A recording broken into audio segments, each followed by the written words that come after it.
إن الله يدخل الذين آمنوا وعملوا الصالحات جنات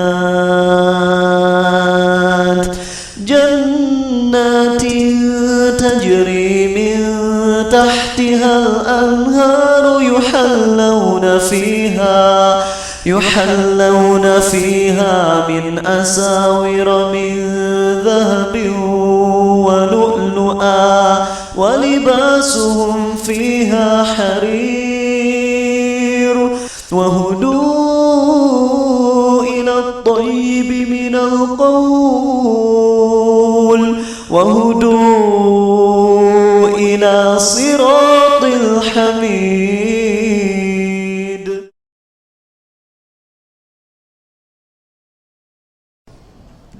Ya, kita mulai masuk ke materi bab 4 bagian B ya. Judulnya The Scariest. Kalau judul aslinya adalah takut kepada syirik, insyaallah. Bismillahi wassalatu wassalam ala Rasulillah.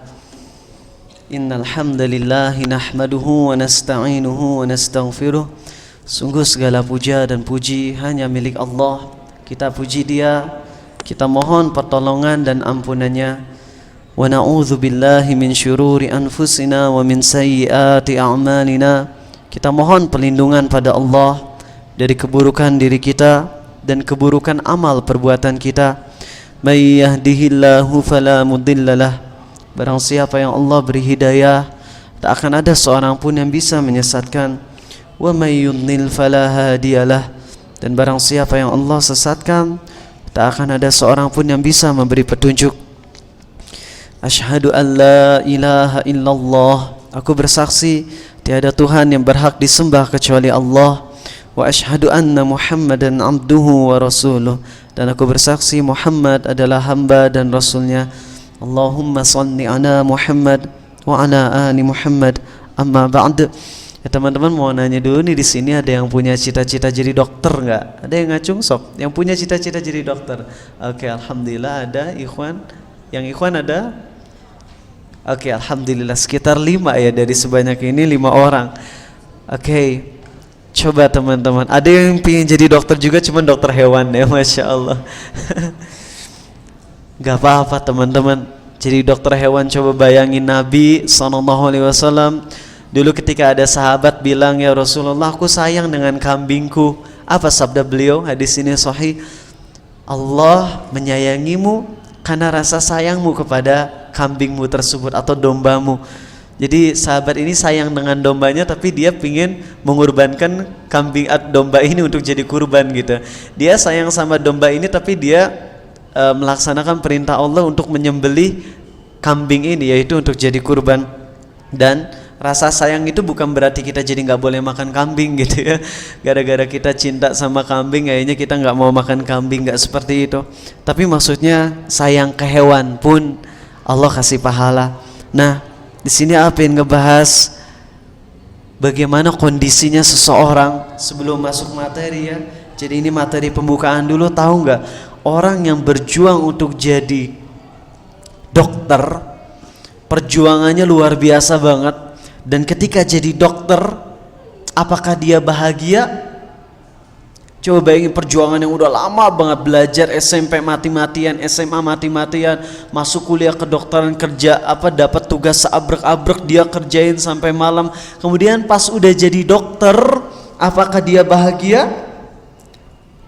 Gak selalu orang yang berjuang dari awal habis-habisan, terus pas udah nyampe ke tujuan dia, udah nyampe goalnya, terus dia bahagia. Gak semua orang, bahkan sedikit kayaknya orang yang bahagia. Sedikit orang yang ketika udah sampai ke tujuan dia, udah sampai menggapai cita-citanya kemudian bahagia. Itu jarang justru orang semacam itu. Biasanya ya itu aja, ikhtiar, pas udah jadi, udah aja jadi. Gak kerasa ya udah jadi dokter lagi. Ada yang seperti itu. Dan kebanyakan orang memang seperti itu. Asli, kebanyakan orang mereka ketika punya cita-cita, kemudian udah tergapai cita-cita apa yang mereka inginkan, yang mereka ucapin, gak kerasa udah jadi lagi ya. Paling ucapin alhamdulillah di lisan, tapi hati mereka mungkin rasa syukurnya kurang. Tapi ada juga orang-orang yang ketika mereka perjuangan menggapai cita-cita mereka, mereka syukuri dari perjuangan merekanya. Jadi ada orang yang ketika ikhtiarnya nggak pakai syukur, syukurnya tuh pas udah sampainya aja, pas udah nyampe tujuan baru disyukuri. Padahal sebagai umat Islam kita syukurinya tuh bukan pas udah sampai cita-cita kita, tapi dari pas perjuangannya pun kita syukuri. Coba bayangin teman-teman ya, sedikit ngasih gambaran aja. Ada orang pengen jadi dokter, kemudian pas dia beres SMA, dia masuk ke dia beres SMA karena saking pingin masuk ke universitas yang ada kedokterannya yang terbaik misalnya di Indonesia ini, dia masuk bimbel. Pas masuk bimbel dia bilang, alhamdulillah orang tuaku punya rizki sehingga aku bisa masuk bimbel.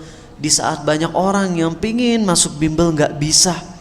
Pas di bimbel dia ketemu dengan teman-teman yang soleh.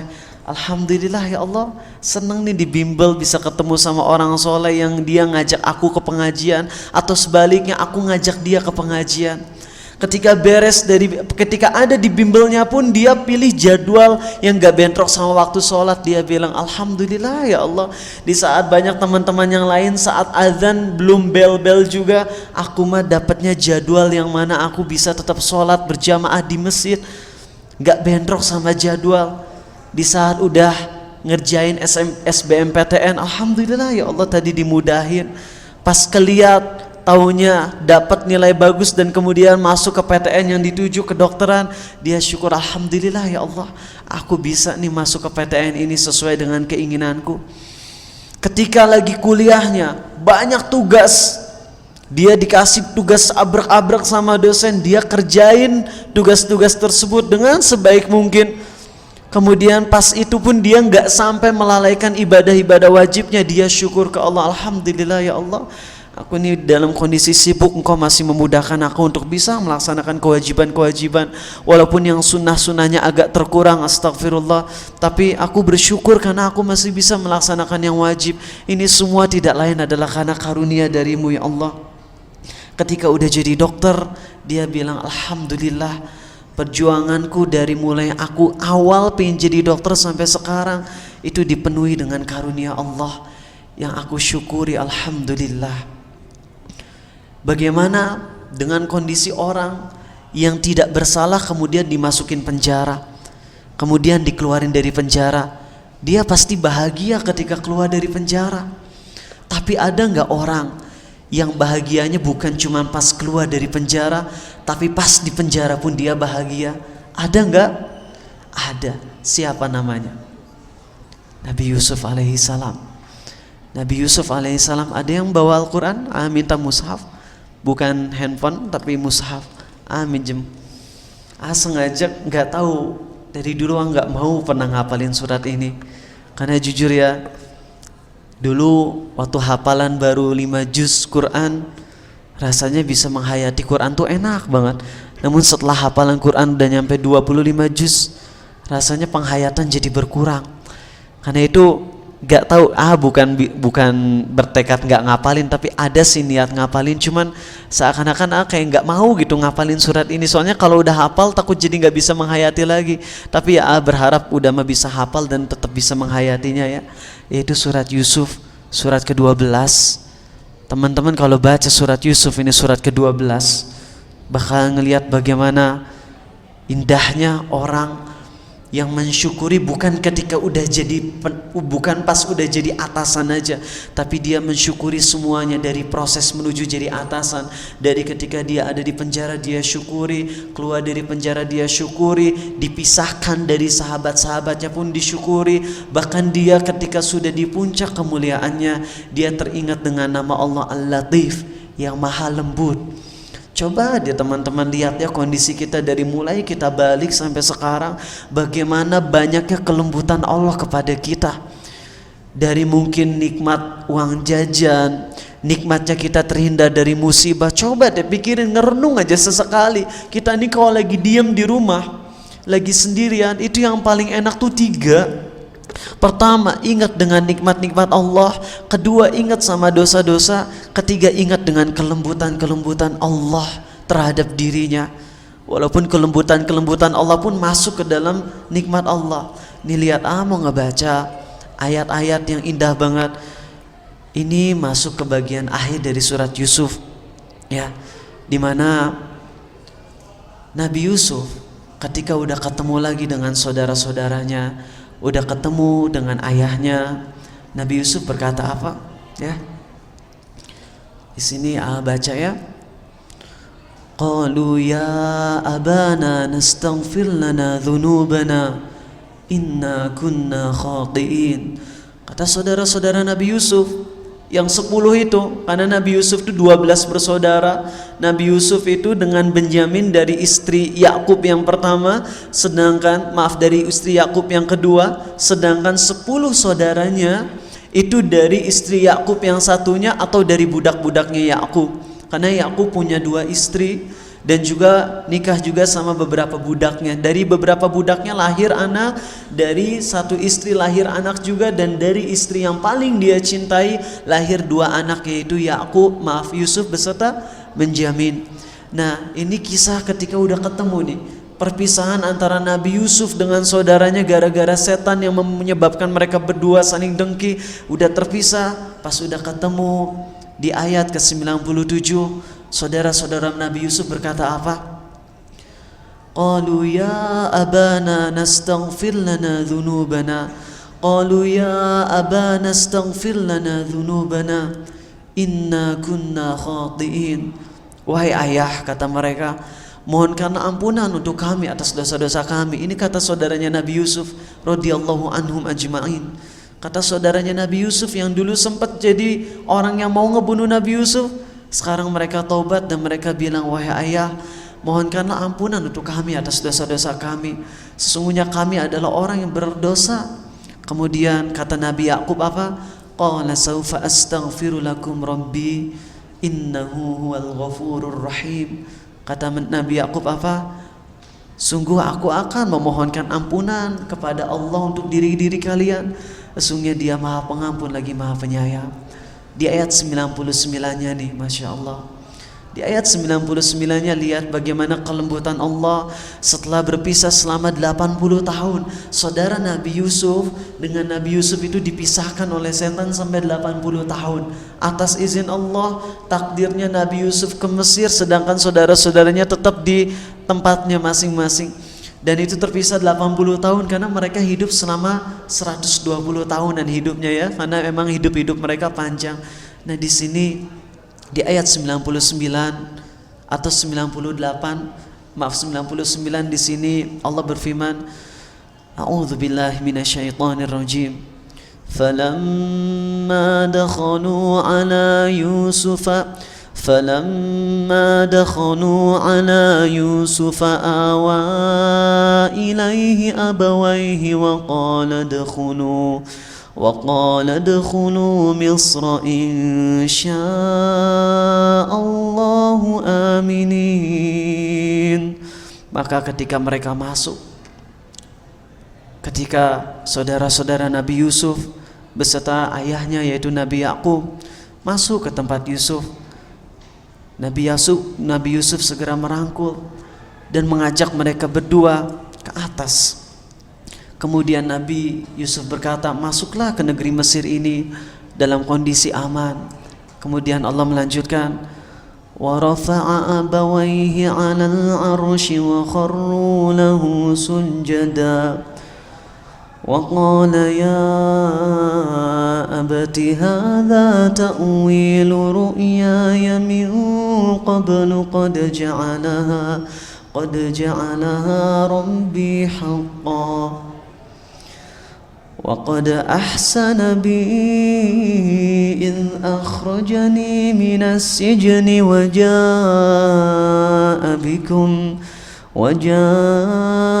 بكم من البدو من بعد أن نزغ الشيطان بيني وبين إخوتي إن ربي لطيف لما يشاء إنه هو العليم الحكيم ورفع أبويه على العرش وخروا له سجدا.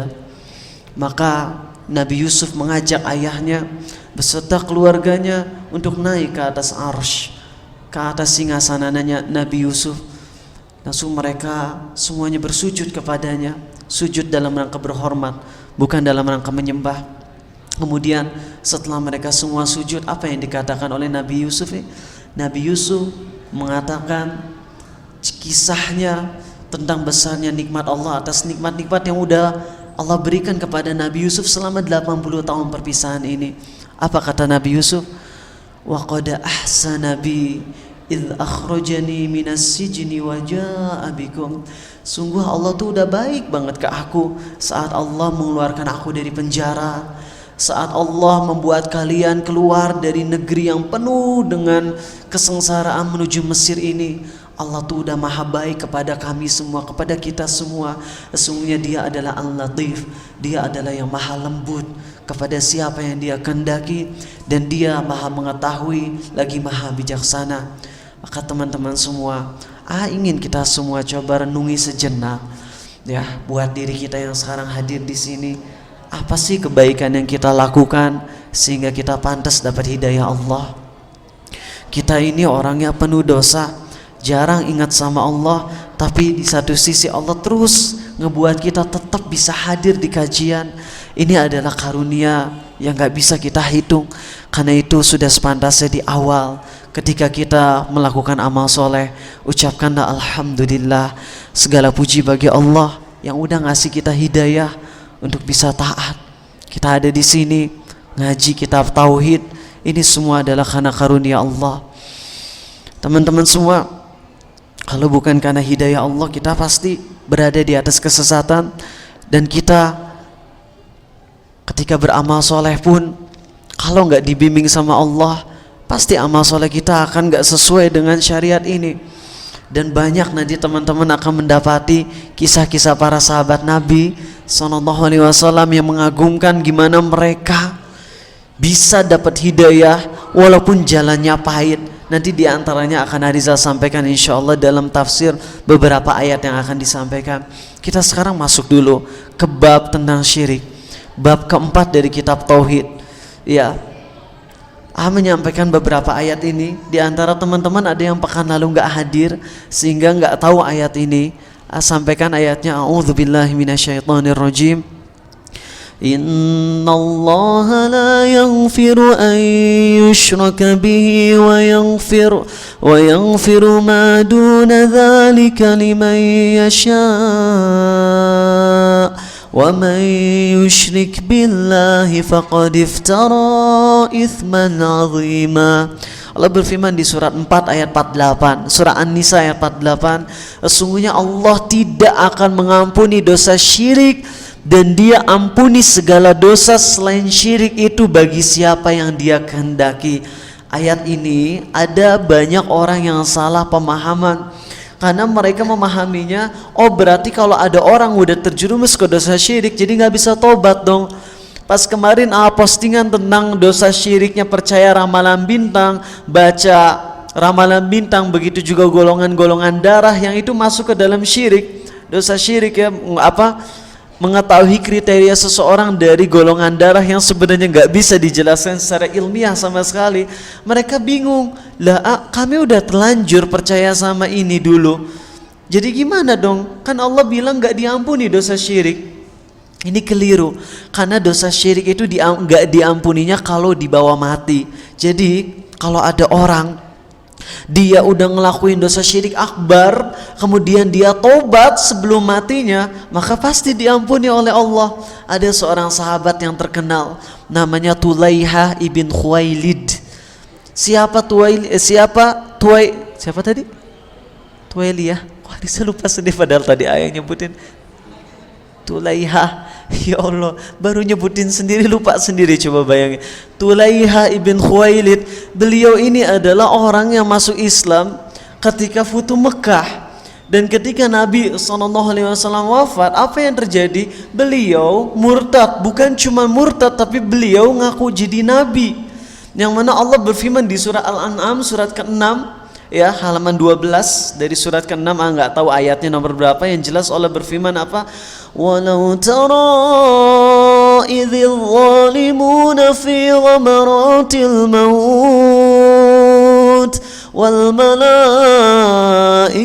basitu aydihim akhriju anfusakum al-yawma tujzauna 'adzabal huni bima kuntum taquluna 'ala Allahi ghairal haqq wa kuntum an ayatihi tastakbirun. Allah cerita tentang orang-orang yang ngaku jadi nabi kemudian mati dalam kondisi belum taubat. Apa kata Allah?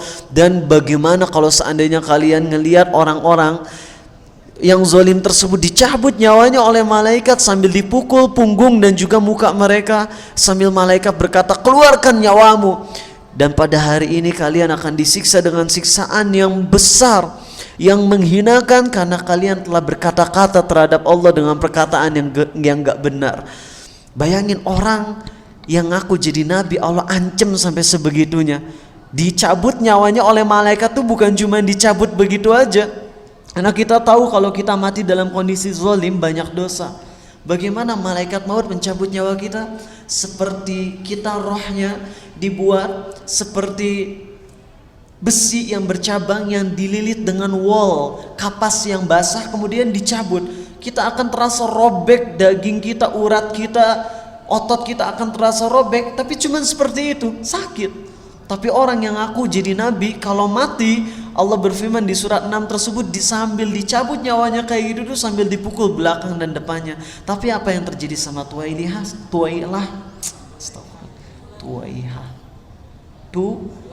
Tulaiha. Ya Allah, Ariza kenapa ini? Maaf banget ya kalau Ariza nyampein sore hari ini kurang enak. Mungkin karena dosa yang Ariza lakukan atau apa, tapi yang jelas hati lagi gak enak. Minta maaf banget. Tulaiha, apa yang terjadi sama Tulaiha? Beliau masuk Islam lagi, kemudian taubat. Sampai ketika beliau datang ke Umar, Umar gak nerima. Kamu nih orang yang dulu sempat ngaku jadi nabi.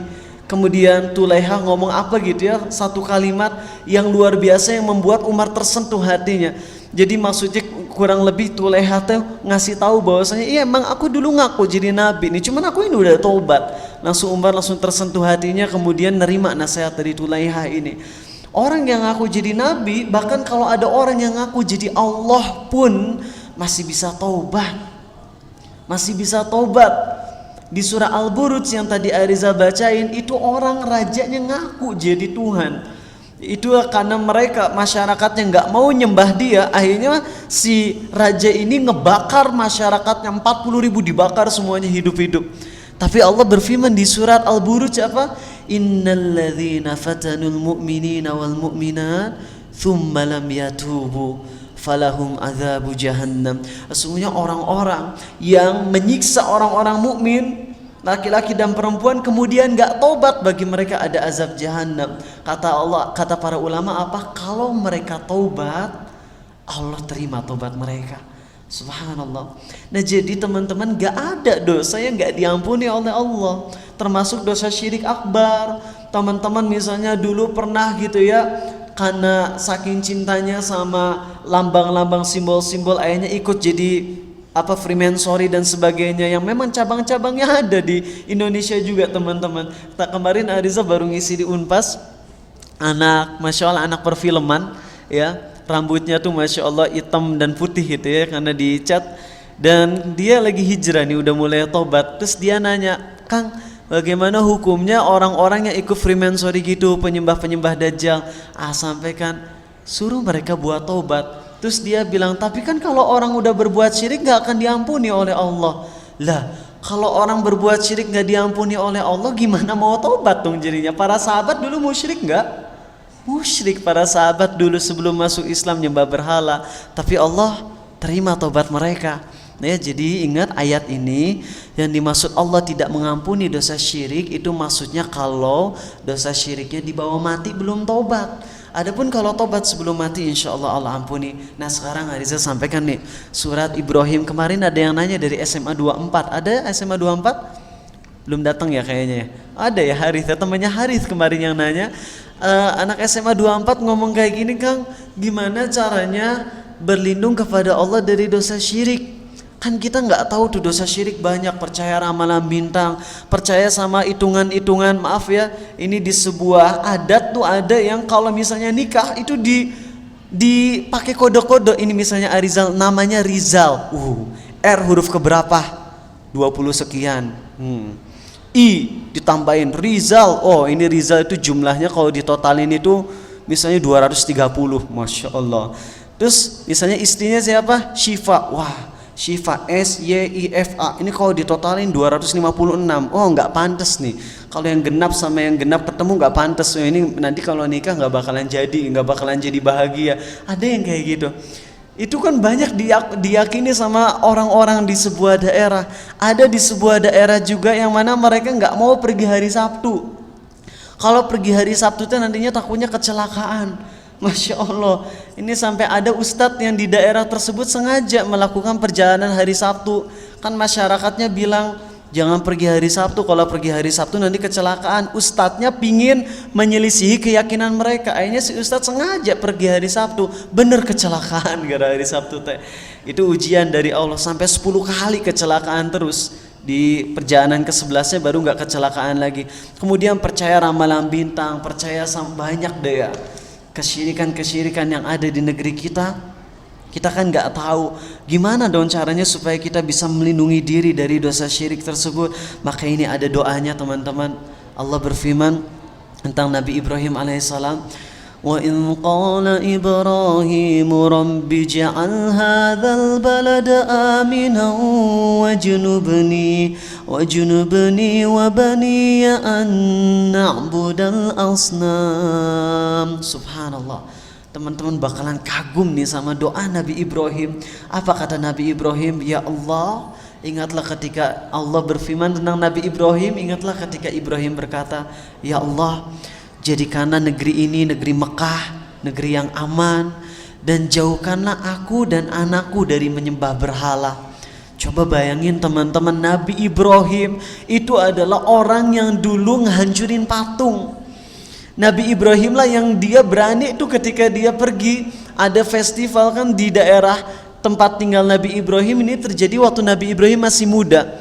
Teman-teman coba perhatikan di Quran ya, penulisan Ibrahim tuh ada 2 tipe loh. Coba teman-teman kalau perhatikan, Ibrahim itu ditulisnya ada dengan 2 cara. Ada yang pakai ya, ada yang nggak pakai ya, tapi bacanya sama-sama Ibrahim, sama-sama 2 harokat. Itu kata para ulama. Kenapa ditulisnya beda? Salah satu sebabnya, ini emang pembahasannya agak panjang ya, nggak mau terlalu mendalami ini. Tapi itu dibedakan cara penulisannya, itu bedanya ketika Ibrahim masih muda dan ketika Nabi Ibrahim udah tua. Ini terjadi ketika Ibrahim masih muda. Nabi Ibrahim di daerah beliau orang-orang pada nyembah berhala, dan ketika hari Idul apa nggak tahu, ketika hari Id mereka pada pergi ke suatu daerah dan kota mereka ditinggalin. Berhala-berhala ada di sana banyak. Akhirnya Nabi Ibrahim bilang apa? Nabi Ibrahim pertamanya ikut dulu nih sama sama orang-orang. Jadi anggap ini daerah Nabi Ibrahim alaihissalam. Kemudian beliau suruh pergi ke daerah sana beserta masyarakat. Ketika mau pergi ke atas bukit beserta masyarakat, Nabi Ibrahim ikut. Di tengah jalan Ibrahim alaihissalam menjatuhkan dirinya sendiri, gubrak. Terus ngomong apa? Inni sakim, aku sakit, kata Nabi Ibrahim. Kemudian habis itu orang-orang pada pergi, Nabi Ibrahim bilang aku gak bisa lanjut, aku lagi sakit. Padahal sengaja ngejatuhin dirinya sendiri. Jangan dijadiin dalil buat gak ikut kerja kelompok ya teman-teman. Pas lagi ada kerja kelompok di telepon, nyubit diri sendiri, aduh aku lagi sakit gitu ya. Dicubit itu gak boleh. Nabi Ibrahim ini karena emang ada maslahat besar, ayo kita melakukan bohong itu demi supaya kita jadi nggak ikut melaksanakan kewajiban kerja kelompok, yang lain kerja kita enak-enak, ini nggak boleh ya. Nah di sini Nabi Ibrahim bilang inni sakim. Ketika orang-orang udah pada pergi, Nabi Ibrahim ngomong, dengan suara yang bisa kedengaran oleh 1-2 orang. Apa kata Nabi Ibrahim? La akidanna asnamakum ba'da an tuwallu mudbirin. Kata Nabi Ibrahim apa? Aku benar-benar akan menghancurkan berhala-berhala kalian kalau kalian udah pergi. Ucapan Nabi Ibrahim itu sengaja dia lontarkan, tapi dengan cara suaranya nggak terlalu keras. Kalau terlalu keras apa yang terjadi? Orang-orang gak bakalan jadi pergi, balik lagi kemudian ngancurin Ibrahim, ya. Tapi dia kenapa nggak di dalam hati? Supaya ada orang yang ngedenger. Nah, ketika orang-orang udah pada pergi, 1-2 orang ngedenger Nabi Ibrahim ngomong kayak gitu. La akidanna asnamakum ba'da an tuwallu mudbirin. Aku akan hancurin berhala kalian pas kalian udah pergi. Itu didengar sama 1-2 masyarakat. Tapi karena 1-2 masyarakat ini orang yang nggak terlalu besar, dan dia pun ngelihat Ibrahim ini anak muda, kagak bisa apa-apa gitu ya, masa ngancurin semua berhala, nggak bisa lah. Akhirnya mereka terus saja pergi, semuanya pergi ketika daerahnya udah kosong, nggak ada seorang pun di sana kecuali Nabi Ibrahim bawa kampak, dihancurin semua berhala-berhalanya kecuali 3 berhala terbesarnya. Kemudian Nabi Ibrahim menggantungkan kampak tersebut di berhalanya. Langsung mereka pulang. Ketika pulang, nanya, siapa yang telah berbuat zolim kepada Tuhan-Tuhan kami? Mana Tuhan bisa dizolimi gitu ya. Siapa yang telah menghancurkan Tuhan-Tuhan kami, kata mereka. Langsung Nabi Ibrahim langsung orang yang tadi Nabi Ibrahim ngomong, ngedenger ucapan Nabi Ibrahim itu bilang, qalu sami'na fatay yadhkuruhum yuqalu lahu Ibrahim. Kalau Nabi Ibrahim tadi nggak ngomong bahwa aku akan menghancurkan berhala kalian, ini saya orang-orang nggak akan tahu siapa yang menghancurinya. Kalau Nabi Ibrahim ngomong keras-keras, nanti orang-orang bakalan ngehalangin Ibrahim dari menghancurkannya. Itulah sebabnya Nabi Ibrahim ngomong tapi suaranya kecil, yang cuma bisa didengar oleh 1-2 orang yang bukan kepala daerahnya tapi orang bawahannya. Nah, Nabi Ibrahim sengaja, dia ingin diketahui bahwasanya dialah yang menghancurkan berhala. Ini trik beliau. Akhirnya ketika itu mereka bilang, kami mendengar ada seorang pemuda yang namanya Ibrahim yang ngejek-ngejek Tuhan kita. Kemudian disitulah mereka bilang apa?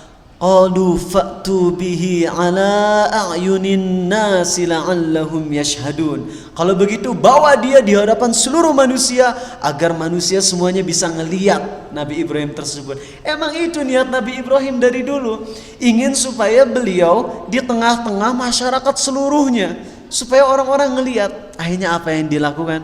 Mereka semua berdialog yang Allah abadikan di surah Al-Anbiya.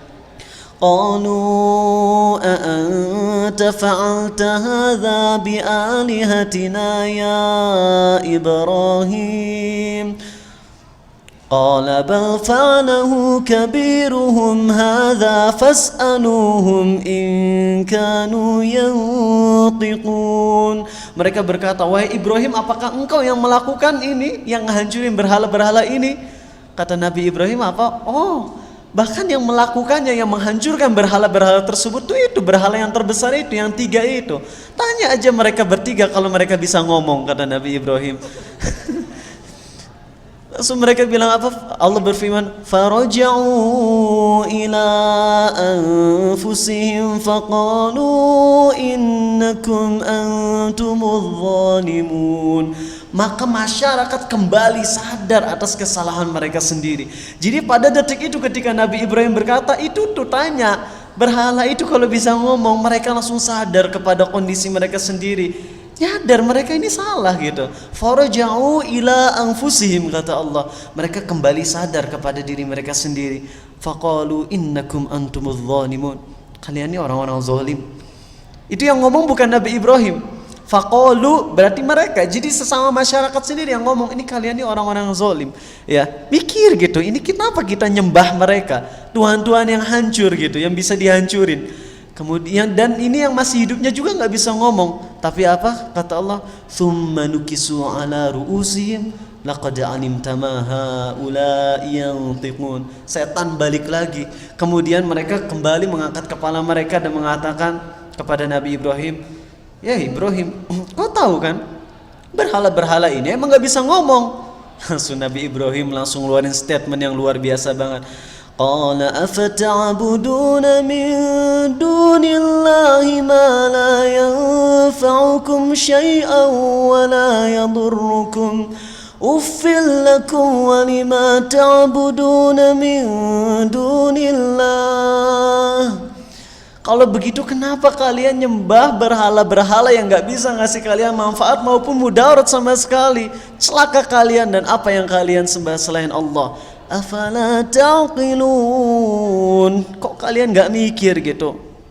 Dan mereka ketika udah digituin sama Nabi Ibrahim, mereka gak punya jawaban lain kecuali apa? Qalu harriqu wansuru alihatakum in kuntum fa'ilin. Kalau begitu, mari bawa api, hancurin Ibrahim, bakar Nabi Ibrahim, bakar nih Ibrahim ini di hadapan seluruh manusia.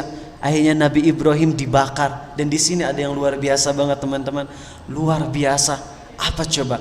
Perkataan Nabi Ibrahim saat Nabi Ibrahim disimpan di katapult. Teman-teman tahu katapult? Katapult itu yang ketapel raksasa yang bisa nyimpan orang.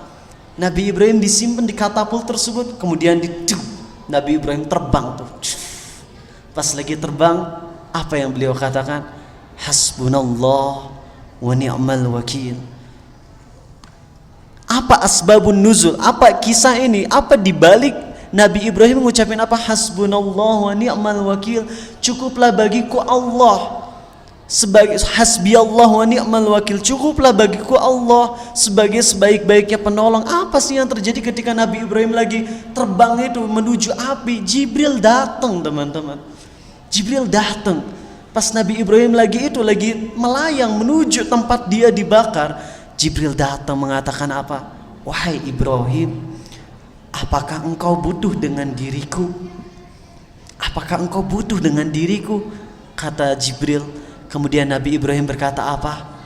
Wahai Jibril, untuk dirimu, kepada dirimu aku enggak butuh, tapi kepada Allah aku sangat butuh. Hasbi Allah wa ni'mal wakil. Cukup bagiku Allah sebagai sebaik-baiknya penolong. Akhirnya Nabi Ibrahim masuk ke dalam api dan Allah berfirman apa? Qulna ya naru kuni bardan wa salaman ala Ibrahim. Allah berkata, wahai api, jadilah dingin dan berilah keselamatan kepada Nabi Ibrahim. Pada saat itu langsung seluruh binatang datang. Pada saat itu apinya nggak padam, apinya tetap nyala tapi dingin. Jadi apinya pada saat itu nggak padam, tapi kemudian setelah Nabi Ibrahim masuk ke dalam api dan apinya jadi dingin sehingga Nabi Ibrahim nggak celaka, langsunglah datang seluruh binatang ngebawa air di mulut mereka untuk menyemburkan air sehingga apinya padam. Subhanallah. Ini Nabi Ibrahim bagaimana beliau yang udah tawakalnya sempurna teman-teman. Saat beliau lagi dalam kondisi terhimpit pun Nabi Ibrahim berkata hasbi Allah wa ni'mal wakil. Lihat bagaimana Allah cinta sama Nabi Ibrahim. Tahu kan teman-teman siapa yang pertama kali disunat coba? Di dunia ini siapa? Nabi Ibrahim. Beliaulah orang yang pertama kali disunat. Dan tahu beliau disunatnya pakai apa? Pakai kampak. Itu dengan tangan beliau sendiri. Beliau nyunat diri beliau sendiri pakai kampak, itu atas perintah dari Allah. Ini ada atsarnya riwayat tentang ini teman-teman, bukan ngomong asal-asalan. Bagaimana Nabi Ibrahim adalah orang yang benar-benar sempurna mengamalkan perintah Allahnya. Ketika Ismail udah cinta banget nih, Nabi Ibrahim tuh mandul sampai 100 tahun. Di usia 100 tahun lebih baru Nabi Ibrahim sama Allah dikaruniai anak Ismail. Pas Ismail udah dewasa, udah bisa kerja bareng, disuruh untuk disembelih. Bagaimana kondisinya Nabi Ibrahim yang begitu penuh dengan kecintaan terhadap Allah. Dan Allah bilang apa? Laqad kana lakum fihim uswatun hasanah. Pada diri Ibrahim dan kaumnya tuh ada uswatun hasanah. Walaupun Nabi Ibrahim udah super solehnya, ketakwaannya, tauhidnya, Nabi Ibrahim berkata apa? Ya Allah, jauhkan diriku dan juga anak-anakku dari menyembah berhala. Kenapa? Kata para ulama, karena Nabi Ibrahim nyadar dirinya bisa berada di atas hidayah Allah itu karena Allah, dan dirinya bisa tetap di atas hidayah itu karena pertolongan Allah. Bukan karena usaha dirinya, tapi murni karena pertolongan dari Allah. Nabi Ibrahim pun bisa usaha, bisa ikhtiar, itu pun atas pertolongan dari Allah juga. Tapi tetap Nabi Ibrahim doa, ya Allah jauhkan aku dari berhala. Bayangin, secara logika ini udah gak mungkin teman-teman. Mungkin gak kalian nih ya, misalnya kalian nih udah benci banget sama sesuatu, bahkan kalian ngehancurin benda tersebut, terus kalian berdoa kepada Allah, ya Allah janganlah buat aku seneng sama itu. Padahal kita udah ngehancurin benda tersebut, kita benci sama benda tersebut, kemudian kita doa ke Allah, ya Allah jangan biarkan aku seneng sama itu. Tanpa doa juga emang kita udah benci. Tapi itulah Nabi Ibrahim nyadar, dia nyadar diri hamba, dia bukan apa-apa kalau bukan dengan pertolongan Allah. Karena itulah beliau tetap tawadu. Seperti ini pula Salman Al-Farisi, teman-teman. Tahu Salman Al-Farisi jadi pembantu berapa tuan coba? Berapa? 12. Dan Salman Al-Farisi pertama kali beliau keluar dari borgol, karena Salman ini dipingit sama ayahnya di dalam rumahnya. Kemudian dia berusaha ngelepasin borgolnya dengan pakaian yang dia pakai. Dia pergi ke gereja. Dia pergi ke gereja, yaitu orang-orang yang masih menganut agama Nasrani yang masih murni. Pergi ke gereja, kemudian bilang, aku izin untuk belajar bersama uskup, orang yang paling soleh di antara kalian. Ternyata Salman jadi pembantu uskup tersebut. Dan ketika udah jadi pembantu uskup, apa yang terjadi? Si uskupnya ini solehnya cuman ketika lagi ceramah doang. Kalau di rumahnya penuh maksiat. Dan Salman ngelihat keseharian uskup ini. Jadi uskup teh ceritanya mah ustadz-ustadznya orang Kristen gitu, itu uskup ya. Kalau kiai hajinya apa? Paulus gitu ya. Ini mungkin nggak tahu apa derajat-derajatnya gitu, nggak tahu ya, itu versi mereka. Yang jelas ini uskup aja, salah satu pembesar agamanya. Apa yang terjadi? Ketika Salman Al-Farisi belajar, ternyata uskupnya kok akhlaknya jelek banget. Dan ketika uskupnya udah meninggal, Salman bilang kepada masyarakat, wahai masyarakat, sesungguhnya aku belum pernah melihat ada orang yang lebih buruk daripada dirinya. Akhirnya kemudian setelah itu si uskup ini mah udah mati, disalib kemudian dirajam. Jadi udah mati tapi disalib kemudian dirajam sebagai bentuk penghinaan.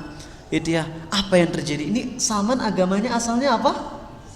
Majusi, penyembah api. Ketika datang menganut agama Kristen yang masih murni, yaitu Kristen yang masih monoteisme, menyembah Allah semata, ya, tidak menyembah selain Allah. Salman udah dapat tuh agama tauhid, tapi masih versi Kristen yang masih murni, belum masuk agama Rasulullah SAW. Dan ternyata Salman udah masuk agama itu, pemuka agamanya kok gini. Coba apa yang terjadi kalau kita jadi Salman? Kayaknya kita murtad aja tuh. Mau nganut agama ini ternyata ustadznya gini, ya nggak sesuai dengan apa yang dia ceramahi, udahlah nggak jadi deh. Tapi yang Salman lakukan apa? Salman nyari lagi uskup yang baru. Ternyata uskup yang kedua soleh, bahkan rajin tahajud. Selain beliau sholat 5 waktu, rajin tahajud juga. Udah ada tahajud dari syariat zaman Nabi Isa alaihissalam. Dan ketika Salman sampai ke Eropa, uskup yang ke-12, lihat, bayangin teman-teman. Jadi Salman tuh dari Iran, dari Persia pergi ke Irak, pergi ke Syams, Palestina. Dari Palestina pindah ke Irak, dari Irak terus aja diputer-puter sampai yang ke-11. Ketika uskupnya mau meninggal, Salman nanya, wahai uskup, kepada siapa engkau mewasiatkan diriku nih? Aku mau belajar agama ini ke siapa lagi? Kata uskup yang ke-11 apa? Pergi ke Arumia, Eropa. Salman nyampe Eropa. Setelah nyampe Eropa, apa yang terjadi? Salman diajari bagaimana cara berternak. Beliau punya harta banyak. Uskup ke-12 meninggal. Setelah uskup ke-12 meninggal, Salman bingung. Udah gak ada lagi uskup untuk belajar, gak ada lagi ustadz yang bisa dia belajar darinya. Tapi uskup yang ke-12 ini ngomong apa? Wahai Salman, tenang, karena sebentar lagi akan muncul nabi yang selama ini kita tunggu-tunggu. Nabi yang punya 3 ciri-ciri, yaitu dia tidak makan sedekah, dia makan hadiah, dan di antara kedua pundaknya ada stempel kenabian. Simbol kenabian ada di antara kedua pundaknya. Apa yang terjadi coba teman-teman? Salman bingung. Dari Eropa menuju Mekah naik apa? Kalau bukan karena hidayah Allah, pasti Salman gak dapat hidayah.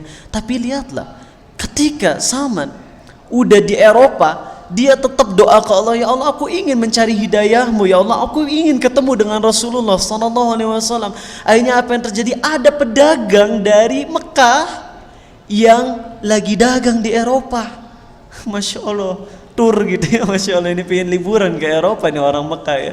Nggak apa-apa ya, tapi ini masih jahiliyah, Arab jahiliyah, beda sama Raja Salman ya, jangan disamain. Ini orang jahiliyah lagi dagang di Eropa. Dari Eropa apa yang terjadi? Salman bilang, ini ada dalam silsilah hadis as-sahihah, hadis sahih nomor 800 sekian ke atas ya, nyampein secara makna. Dan Salman bilang apa ke para pedagang Arab ini? Izinkan aku ikut kalian, izinkan aku ikut kalian. Salman bilang, aku ingin ikut ke Mekah nih, aku ingin ketemu dengan Rasulullah SAW. Dan kata mereka apa? Boleh, tapi engkau punya apa untuk bayaran? Dan Salman bilang apa? Demi mencari hidayah Allah, Salman bilang, izinkan aku ikut dirimu, izinkan aku ikut kalian, dan kau boleh mengambil seluruh harta yang kumiliki berupa ternak. Diambil ternaknya semuanya, Salman ikut. Di tengah jalan Salman dibuang, kemudian diculik, masuk ke pasar perbudakan. Tapi disinilah ada indahnya kelembutan Allah. Kenapa?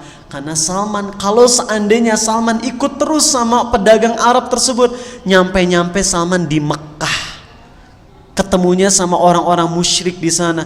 Tapi ketika Salman dizolimi, Salman akhirnya udah dikeluarin tuh, kemudian dijual di pasar perbudakan, nyampainya ke Madinah, yang mana emang Nabi Muhammad SAW udah hijrah dari Mekah ke Madinah. Lihat begitu indahnya hidayah Allah. Nyampe di Madinah, apa yang terjadi?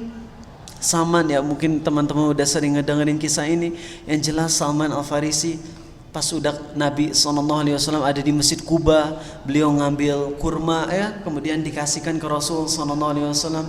Wahai pendatang baru, kata Salman, engkau kayaknya orang baru di sini, nih aku kasih makanan sedekah untuk dirimu.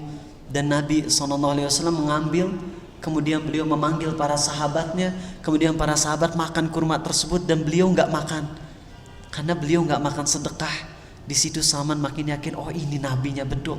Ciri-ciri yang kedua, Salman keesokan harinya bawa lagi kurma, kemudian Salman kasih ke Rasulullah SAW sambil berkata, wahai pendatang baru, sepertinya engkau nggak makan sedekah ya, maka ini aku memberimu sebagai hadiah. Beliau akhirnya ngambil, para sahabat dipanggil juga, mereka ikut makan, beliau pun ngambil beberapa biji, beliau ikut makan.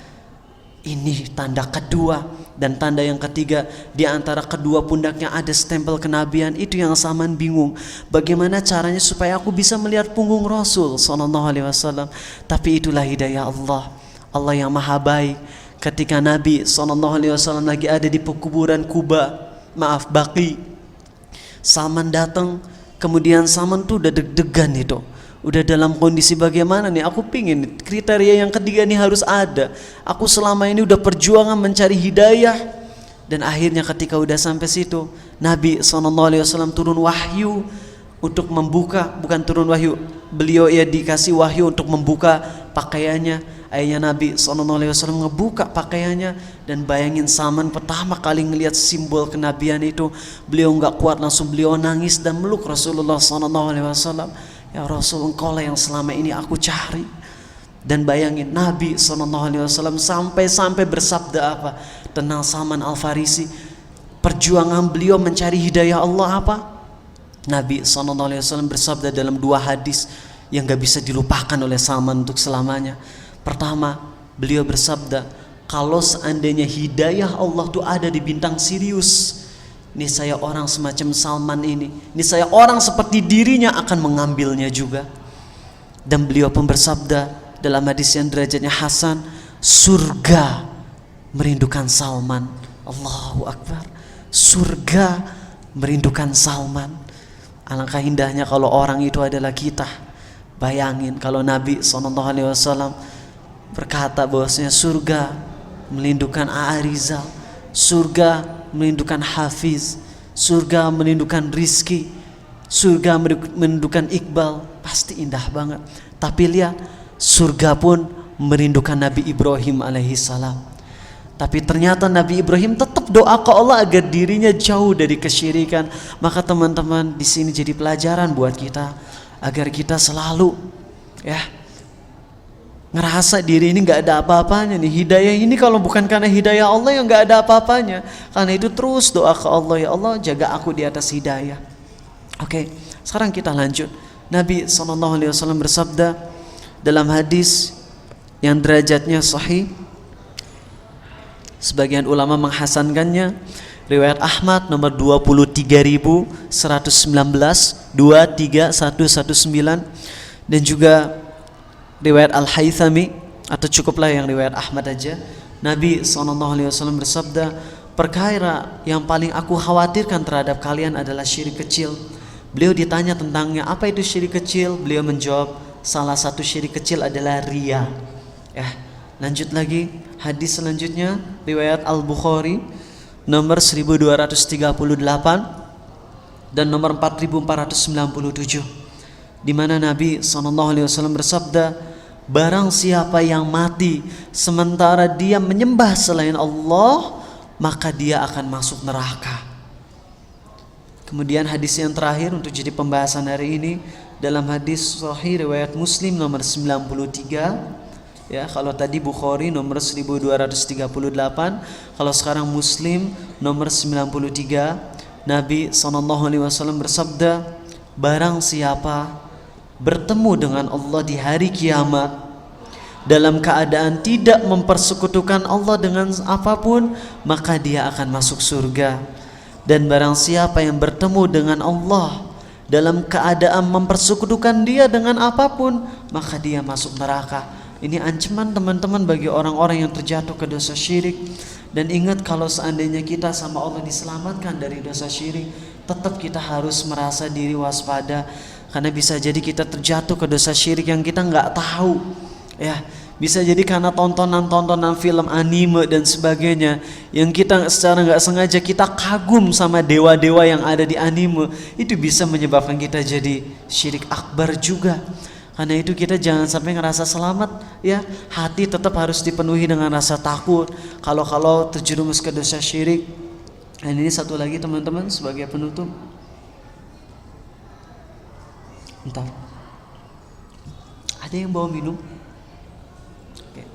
Bagi teman-teman yang nggak dengar streaming atau bagaimanapun, alhamdulillah jazakallah khairan. Hukum asal meminta mengemis adalah haram. Sampaikan ini aja. Tapi dalam kondisi ini, pertama Arizal dalam kondisi sangat haus, dan kalau nggak minum takutnya jadi nggak bisa ngelanjutin, maka insya Allah ini termasuk hal yang darurat yang diperbolehkan. Karena Arizal tahu sebagian yang streaming ada yang bilang, kok Arizal ustadz tapi ngemis, aduh udah gimana, aduh haus mau gimana lagi ya, nggak bawa minum. Kalau Ustadz Syafiq lebih keren, minta minumnya tahu nggak gimana? Udah tahu? Beliau lagi ceramah udah keringetan nggak ada minum, terus beliau bilang, Masya Allah, di Bandung ini lagi nggak turun hujan ya. Tapi ya nggak ngerti juga tuh panitia gitu ya, Masya Allah, udah ngasih nyindir tapi belum ngerti juga tuh panitia. Sampai akhirnya sebagian jemaah ngerti, minta minum ustadznya gitu aja, dikasih minum juga. Alhamdulillah. Bismillah, sambil minum sambil ngajarin adab. Sekali lagi, kalau minum dari botol, yang terbaik nggak nempel ke mulutnya, walaupun boleh, tapi itu sunnahnya untuk nggak nempel kayak gini, tumpah gitu ya. Masya Allah. Bismillah. Itu yang terbaik ya. Pakai sedotan ya, pakai sedotan mah nggak apa-apa deh, insya Allah. Pakai sedotan digini tumpah deh. Gimana sih kalian? Oke teman-teman, sekarang ingin ngebahas satu ini deh sebagai penutup ya. Pertama, tadi dari hadis-hadis yang tadi, teman-teman jadi harus benar-benar ya ngerasa takut sama syirik. Kalau kita terjerumus ke dosa syirik yang kita nggak tahu. Ini Rizal bahagia banget pekan ini ya, pekan kemarin nggak bisa memastikan, tapi berharap ini adalah jawaban dari doa yang selama ini Rizal panjatkan ke Allah. Nggak bisa memastikan, karena kalau misalnya yakin, wah inilah doa yang selama ini kupanjatkan, Allah telah mengabulkannya, kayak sombong ya. Cuman berharap mungkin ini salah satunya yang berharap betul.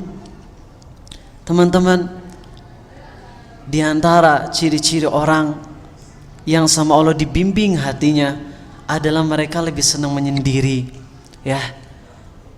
Bukan menyendiri supaya bisa maksiat. Kalau kita mungkin senangnya sendirian, kenapa? Kalau lagi sendirian enak, berbuat dosa nggak ada yang lihat, ya.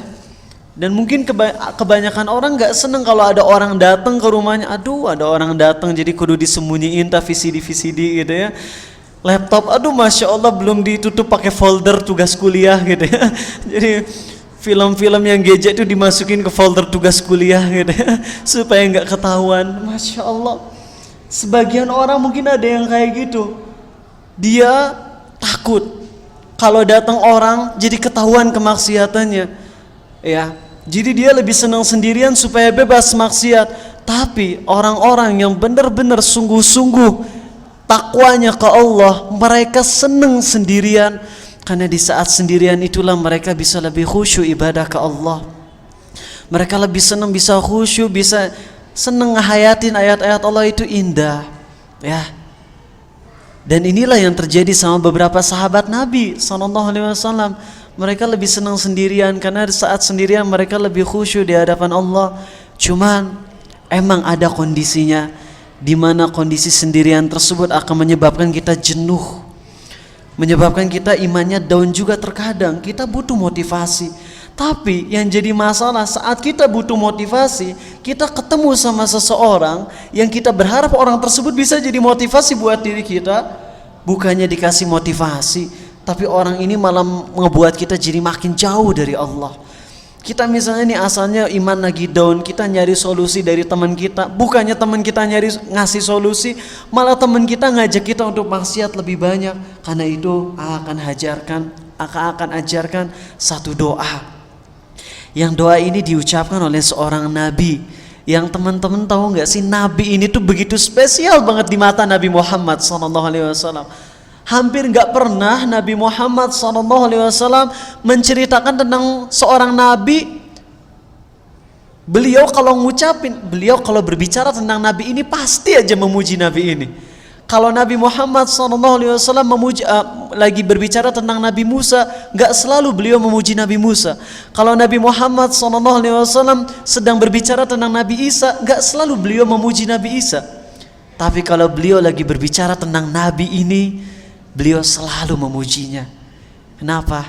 Nabi ini Nabi yang spesial, yang sampai suatu saat ya di alam gaib Nabi Adam, ketika Nabi Adam itu berada di alam gaib ya, belum ada siapapun kecuali Nabi Adam aja, Allah mengeluarkan roh-roh dari keturunan Nabi Adam. Jadi Nabi Adam ini diusap punggungnya, kemudian habis itu keluarlah dari punggung Nabi Adam tuh semua keturunan beliau, semuanya, termasuk kita juga ada di zaman itu. Ini hadisnya Hasan riwayat Tirmidzi. Kemudian Nabi Adam melihat kepada anak keturunannya tuh. Ini sekali lagi alam gaib ya, jangan dibayangin dan nggak mungkin bisa dibayangin. Nabi Adam ngeliatin ke keturunannya. Di antara mereka ada yang bercahaya, di wajah-wajah mereka bercahaya, banyak yang punya cahaya. Tapi ada satu orang yang cahayanya tuh indah banget, lebih spesial daripada orang-orang lain. Nabi ini pula Nabi yang dulu nggak sengaja keluarganya ikut perang, ya. Jadi sekeluarganya ikut perang untuk melawan Jalut di bawah pimpinan Tolut. Kemudian apa yang terjadi? Orang ini nggak ikut perang asalnya. Orang ini nggak mau ikut perang. Kenapa? Karena beliau salah satu orang yang paling muda di keluarganya. 11 saudaranya ikut perang, sedangkan beliau sendiri nggak ikut perang. Tapi takdir Allah, agak lupa tafsirnya, kalau nggak salah di antara keluarganya tuh ada yang ketinggalan barang. Akhirnya orang ini, si anak muda ini pergi nyusul untuk ngasih barang tersebut kepada saudara-saudaranya. Namun ketika ngasih barang-barang tersebut, ternyata ketika udah ngasih barang-barangnya peperangan terjadi dan nggak bisa ditolak. Akhirnya orang ini ikut perang dan Allah memilih orang ini menjadi orang yang membunuh Jalut. Disitulah setelah peperangan itu Allah berfirman apa? Wa atahu Allahul mulka wal hikmah wa 'allamahu ma yasha. Wa qatala Daud Jalut wa atahu Allahul mulka wal hikmata wa 'allamahu mimma yasha. Allah menceritakan bahwasanya Daud membunuh Jalut, kemudian Allah memberikan kepada Nabi Daud ini hikmah, kenabian, dan mengajarkan kepada dia apa yang Allah kehendaki. Inilah Nabi yang spesial di mata Nabi Muhammad SAW. Inilah Nabi yang spesial, yang mana setiap kali beliau bersabda tentang Nabi Daud, pasti beliau memujinya. Ketika beliau bersabda tentang Nabi Daud, sebaik-baiknya puasa adalah puasanya Daud. Sebaik-baiknya hamba yang melaksanakan tahajud adalah sholat malamnya Daud. Sebaik-baiknya orang yang berpuasa adalah puasanya Daud. Dan di sini ada doa yang indah banget. Mungkin teman-teman sebagian ada yang kira ini doa nyari jodoh, bisa jadi. Dan doa ini ucapkan ketika dulu di Australia, rindu ingin bisa bertemu dengan orang-orang semacam ini. Ini adalah doa dari Nabi Daud alaihi salam dalam hadis yang derajatnya hasan, riwayat Abu Daud, di mana Nabi Daud berdoa, Allahumma inni as'aluka hubbak wa hubba man yuhibbuk wal amal alladhi yuballighuni hubbak. Allahu akbar. Allahumma inni as'aluka hubbak wa hubba man yuhibbuk wal amal alladhi yuballighuni hubbak. Ya Allah, aku mohon kepadamu cintamu, cinta orang-orang yang mencintaimu, dan amal-amal soleh yang bisa menyampaikan aku kepada cintamu. Coba kalau teman-teman hayati doa ini, bayangin kita selama ini ngelakuin amal soleh nih, kita sholat, kita puasa, bisa jadi puasa kita dan sholat kita ini sholat dan puasa yang gak diterima oleh Allah, sholat yang gak bisa mengantarkan kita kepada cinta Allah. Tapi dengan doa ini kita berharap ke Allah, ya Allah, aku mohon kepadamu cintamu ya Allah, cinta orang-orang yang mencintaimu, dan amal soleh yang bisa menyampaikan diriku kepada cintamu. Seakan-akan kita tuh doa ke Allah, ya Allah, aku pingin banget di hari kiamat nanti, walaupun aku udah banyak dosa nih ya Allah, aku ingin di hari kiamat Engkau tetap mencintaiku ya Allah. Dan aku pun ingin di dunia ini bisa bertemu dengan orang-orang yang mencintaimu, yang mereka bisa membimbingku saat aku salah, aku dibimbing sehingga aku bisa kembali ke atas jalan yang lurus. Saat aku berbuat dosa, ada orang yang nasehatin aku. Saat aku imannya lagi down, dialah yang menasehati aku sehingga aku bisa naik lagi imannya. Kita nih doa ini. Kemudian kita doa apa? Dan sampaikan aku kepada amal yang bisa mengantarkan kepada cintamu.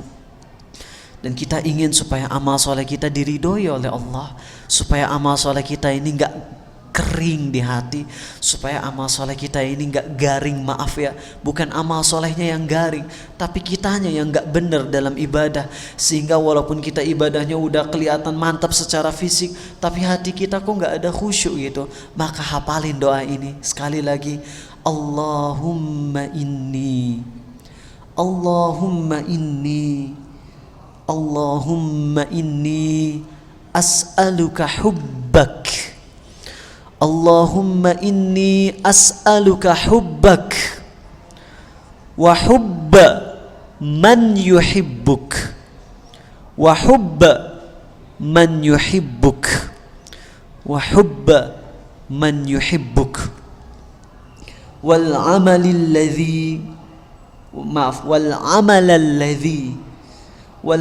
alladhi yuballighuni hubbak wal amal alladhi yuballighuni hubbak. Artinya, ya Allah, aku mohon kepadamu cintamu, cinta orang-orang yang mencintaimu, dan amal yang mengantarkan aku kepada cintamu. Teman-teman yang masih SMP, nanti kalian ternyata masuk SMA yang gak kalian duga-duga. Ternyata di SMA tersebut kalian gak nemu orang-orang soleh. Mau gimana? Bingung doa ini. Teman-teman yang SMA ternyata masuk kuliah di tempat kuliah yang jauh dari Islam, misalnya di luar negeri, yang kalian bingung gak punya teman-teman soleh, baca doa ini. Atau teman-teman yang sekarang lagi tinggal, mungkin masuk DKM, tapi kok teman-teman DKM gak ada yang bener-bener bisa ngingetin aku ke Allah ya. Kadang-kadang main ke sekre DKM malah main catur bareng, itu ya, malah main PES, malah jadi main Naruto bareng gitu. Masya Allah, ini kenapa pada udah sama teman-teman DKM tapi kok malah iman gak naik? Baca doa ini, niscaya insya Allah bisa jadi ada seseorang yang akhirnya Allah dekatkan kepada kalian, atau teman-teman DKM kalian yang asalnya mungkin belum terlalu soleh, mereka jadi berubah jadi soleh banget sehingga bisa jadi teman sejati kalian. Baca doa itu ya. Alhamdulillahirabbil alamin. Insyaallah pekan depan judulnya Attack on Fitan, insyaallah ya. Bukan Attack on Titan, Attack on Fitan. Itu episode kelima dari Kitab Tauhid, dan insyaallah akan sampaikan kisah yang luar biasa yang udah sampaikan di SMA Negeri 6 Bandung sekitar 18 bulan yang lalu. Kisah siapa coba? Hah? Masuk solokan, keluar di surga. Ya itu dia ya. Siapa itu? Nanti insyaallah sampaikan kisahnya ya.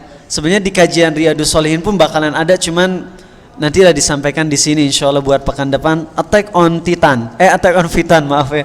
Oke, kita lanjut dengan sesi tanya jawab. Berapa menit lagi, akhi? 12 menit. Oke, 7 menit. Silakan ya yang mau nanya pertanyaan, boleh. Mulai dulu dari sini, akhwat. Oke, ada yang mau nanya secara langsung tentang materinya?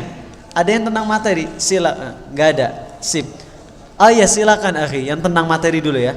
Nah. Apa?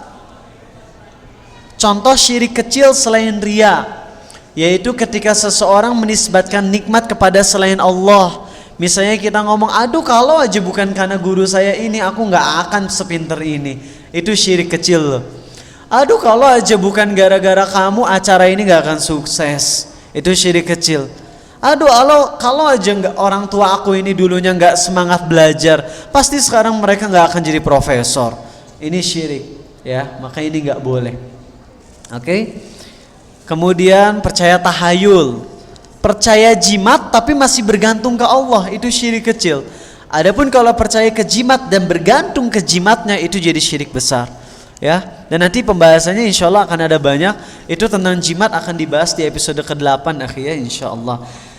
Kalau hukum bermain game yang ada sihirnya dosa atau enggak, tapi kita enggak mempelajari sihirnya, cuman pakai tekniknya aja gitu ya, kayak Dota dan sebagainya. Soalnya aku suka main game untuk menunggu azan isya supaya nggak ngantuk, masya Allah ya. Tetap dosa. Kata para ulama ini, teman-teman bisa ngelihat di Ustaz Aris Munandar, tetap dosa. Cuman Ustaz Aris Munandar nggak berani bilang apakah dosanya jadi murtad, enggak ya, nggak sampai ngomong kayak gitu, cuman tetap dosa ya. Emang ya tepat deh teman-teman yang nanti misalnya masuk ITB teh jurusan apa? Yang itu teh jurusan yang gambar-gambar teh apa? TKP, FEB, FTSL? No. FTMD, tahu pesawat terbang. Oh FSR, itu dia. FSRD, nah itu dia. Teman-teman yang ikut FSRD dengan teman-teman yang jago komputer ini kerjasama bikin game yang gamenya bener-bener syar'i. Kalau masalah gambar kan halal gambar kecuali wajah, dan itu solusinya gampang kan, bisa dengan cara pakai kacamata hitam itu jadi halal, atau pakai helm Power Ranger, itu gambar Power Ranger boleh. Power Ranger mah ada matanya gitu ya. Apa ya? Spiderman masih ada matanya, itu mirip mata. Apa kayak Cyclops mah boleh karena matanya ketutup jadi pakai itu warna merah gitu ya. Iron Man enggak tahu. Ya pokoknya teman-teman gampang, kalau masalah gambar bisa dengan gambarnya ninja ya. Jadi enggak ada wajahnya. Sekarang tinggal bikin game-game ya, sok saya silakan kalian bikin game. Memikirnya gimana kalau bikin game Harvest Moon Back to Nature Islamic version gitu, masya Allah.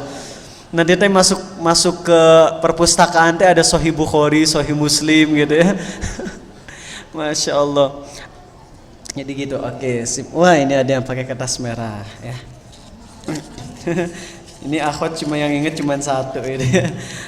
Saya tahun lalu ikut grup lain tukeran soal dan kuncian jawaban buat ujian sekolah dengan anak-anak SMA lain. Sekarang grupnya isinya cuma kayak buat curhat atau bahas topik GJ. Saya udah tobat gak akan nyontek lagi. Saya kepikiran mau left group, tapi teman saya mulai bertanya tentang Islam karena suka lihat postingan saya yang share dari OA Paradisian Youth. Alhamdulillah ya. Saya mending gimana Mending tetap nge-share tapi jangan suka ngebuka grupnya. ya. Kecuali kalau misalnya ada chat yang penting, karena emang di grup kadang-kadang ada gibah. Kalau ada gibah nanti kita ikut dosa, kan udah aja kita rutin share. Kalau ada yang mau nanya bilang aja PM aja ke saya ya, gitu ya. Kalau ada yang mau nanya silakan PM ke saya. Nah teman-teman, ini postingan sore hari ini penting banget, tadi udah post tentang banyak yang meremehkan kata insya Allah. Mohon banget ya untuk di like dan share ya. Oke, sip. Cepet ya, masih ada 5 menit lagi maksimal. Oke, silakan akhi Rasyad.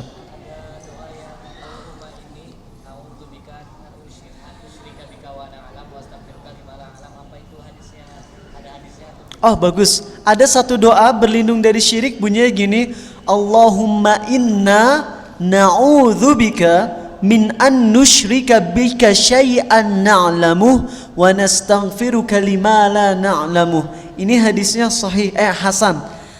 Yang Arizal liar Hasan adalah yang pakai na, bukan pakai a. Bukan aku tapi pakainya kami. Tapi kalaupun mau pakai kata ganti aku pun boleh.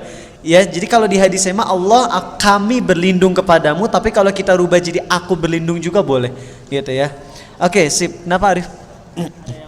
Ada yang mau nanya di Instagram, silakan. Tentang ini, kalau misalnya ada yang pakai aplikasi Al-Quran yang ada iklannya, tapi iklannya malah ngebahas agama lain, jadi mengajak masuk buat agama lain, itu hukum pakai aplikasi itu apa?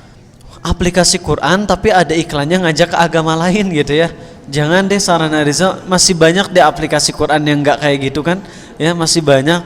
Teman-teman lebih ngerti Ariza mah gaptek, tapi yang jelas mending pakai yang lain aja aplikasinya. Ya, soalnya takutnya kalau membumingkan aplikasi itu nanti iklannya makin nyebar, jadi makin banyak yang terbawa ya. Apakah jika orang lain melakukan amalan terus kita merasa tersaingi sekaligus termotivasi, akhirnya kita melakukan amalan yang dilakukan oleh orang lain tersebut, apakah boleh? Itu namanya ghibthah, itu boleh ya. Jadi bersaing.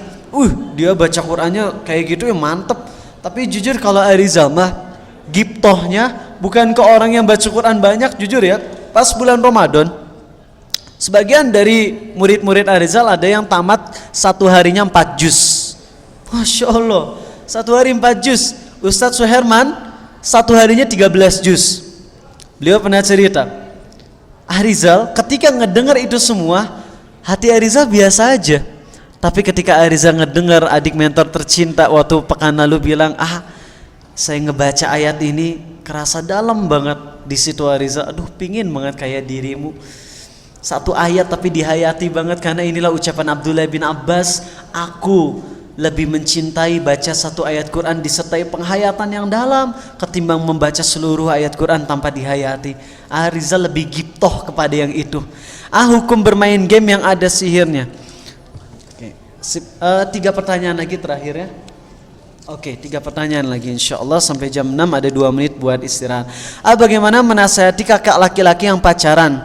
Dia sudah tahu hukum pacaran dan suka ikut kajian. Ibunya sudah menyuruh saya untuk menasihatinya, tapi saya masih mencari cara agar kakak saya tidak sakit hati. Gimana Soalnya ceweknya hampir setiap hari dibawa ke rumah. Masya Allah. Dakwahi ceweknya kalau gitu ya.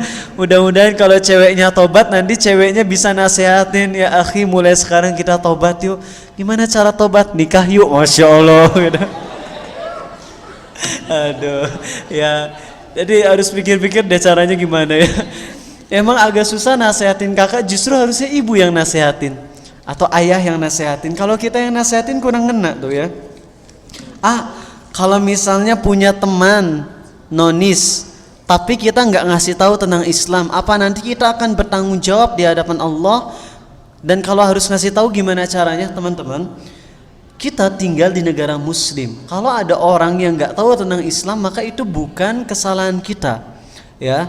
Karena dakwah Islam nyebar di mana-mana, di medsos, di mana-mana. Maka seharusnya udah nyadar mereka untuk mencari tahu. Bahkan kalau seandainya ya, maaf, orang non muslim mempelajari lebih dalam agama mereka, niscaya mereka akan menemukan kebenaran Islam. Banyak gak orang, maaf ya, orang Kristen yang masuk Islam gara-gara membaca kitabnya sendiri? Banyak. Banyak gak orang itu yang Jen Li, siapa yang kemarin terkenal tuh yang nyium keningnya Raja Saman? Hussein Yi. Itu kenapa masuk Islam? Karena beliau mempelajari kitabnya. Ya, beliau ngomong waktu ini di Show of the Din ya, beliau ngasih tahu aku masuk Islam karena setelah mempelajari kitab-kitabku, aku jadi makin yakin Islam tuh yang benar. Kan ini aneh. Ya seperti itulah hidayah Allah. Jadi seharusnya kalau kita nggak ngasih tahu pun kita nggak dosa, tapi alangkah baiknya kalau kita ngomong dengan cara yang baik. Misalnya ngomong ini ke teman kita, kamu tuh orangnya baik banget sih, udah suka nraktir dan sebagainya, Masya Allah baik, lemah lembut ke saya. Coba deh kalau kamu masuk Islam, pahalanya gede loh. Nanti kalau dia dikasih hidayah bisa aja dia pingin masuk Islam.